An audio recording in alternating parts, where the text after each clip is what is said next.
بسم اللہ الرحمن الرحیم۔ السلام علیکم۔ حضرت بہلول رحمت اللہ گزر رہے تھے۔ ایک بچے کو دیکھا، وہ کھڑا رو رہا تھا۔ دوسرے بچے اخروٹ سے کھیل رہے تھے۔ انہوں نے سمجھا اس کے پاس اخروٹ نہیں، اس لیے رو رہا ہے، میں اس کو لے کر دیتا ہوں۔ انہوں نے کہا بیٹا رو نہیں، میں تجھے اخروٹ لے کر دیتا ہوں، تو بھی کھیل۔ اس بچے نے کہا بہلول کیا ہم دنیا میں کھیلنے آئے ہیں؟ ان کو اس بات کی توقع نہیں تھی کہ بچہ ایسا جواب دے گا، تو انہوں نے کہا اچھا پھر کیا کرنے آئے ہیں؟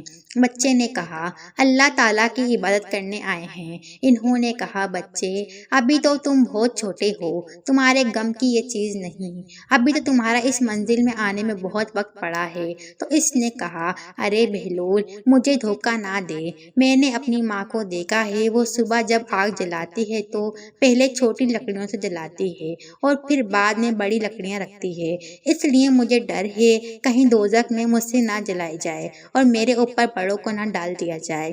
یہ سن کر بہلول بے ہوش ہو کر گر گئے۔ کسی ماں نے اس بچے کو وقت دیا تھا۔ السلام علیکم۔